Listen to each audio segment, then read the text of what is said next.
오늘 0시 기준 코로나19 신규 확진자는 718명입니다. 어제 1,030명보다 줄었다고는 하지만 검사 자체를 적게 하는 주말이었는데도 700명을 넘긴 거라서 방심은 금물입니다. 재난방송센터 연결합니다. 이호준 기자, 1,000명 넘긴 다음 날이었는데 신규 확진자 현황부터 자세히 설명해 주실까요? 네, 오늘 0시 기준 코로나19 신규 확진자는 718명입니다. 국내 발생 682명이고 해외 유입 36명입니다.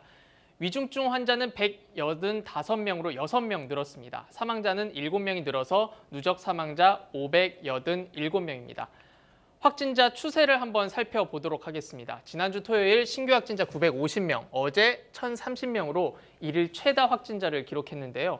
오늘은 어젠보다 300여 명 줄긴 했지만 최근 일주일 하루 평균 확진자와 거의 비슷한 수준입니다. 확산세가 꺾였다고 보기는 어렵습니다. 지역별 현황 한번 살펴보도록 하겠습니다. 오늘 국내 발생 중에서 확진자가 가장 많이 나온 지역은 경기도입니다. 220명입니다. 서울 217명이고 인천까지 합해서 수도권 확진자 473명입니다. 수도권이 국내 발생 확진자의 70% 가까이 차지하고 있습니다. 수도권 외 지역을 살펴보면 교외에서 집단 감염이 발생한 충남에서 51명의 환자가 나왔고 경남 26명, 광주 22명입니다. 그 진단 검사를 받은 사람 중에서 양성, 확진 판정을 받는 비율, 이게 양성률이라고 하잖아요. 근데 최근에 이 양성률도 많이 높아졌다면서요? 네, 그렇습니다. 양성률은 지난 8월 광복절 집회와 사랑제일교회 관련 확진자가 나온 이후 많이 내려갔었는데요. 하지만 보시다시피 꾸준히 증가해서 최근에 4.95%까지 높아진 걸 확인할 수 있습니다.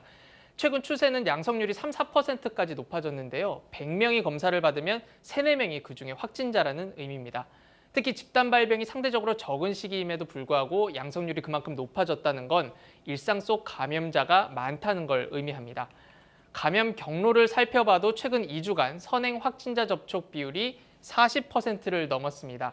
코로나19 확진자인지 모르고 만났다가 전염된 사례가 10명 중 4명이란 뜻입니다. 또한 감염 경로가 확인되지 않아서 조사 중으로 분류된 확진자도 20%가 넘습니다. 무엇보다 지금은 중환자 병상과 의료 인력 부족이 가장 큰 문제로 지적이 되고 있는데요. 위중증 환자는 지난달 말에는 80명대 안팎을 기록하다가 오늘은 185명을 기록했습니다. 3주 새 2배 넘게 증가한 겁니다. 즉시 사용 가능한 중환자실도 한 달 전에는 113개였는데 최근에는 62개로 줄었습니다. 정부가 중환자 병상을 최대한 늘리겠다고는 하지만 의료 장비와 인력이 모두 필요해서 쉽지가 않습니다. 일상 감염과 함께 한동안 잠잠했던 종교시설, 또 요양원 등의 집단 감염 속출하고 있습니다. 각종 모임은 취소하시고 마스크 착용, 손 씻기를 더 철저히 해야 합니다. 또한 한파가 찾아왔지만 주기적으로 환기하는 것 잊지 마시기 바랍니다. 지금까지 재난방송센터에서 KBS 뉴스 이호준입니다.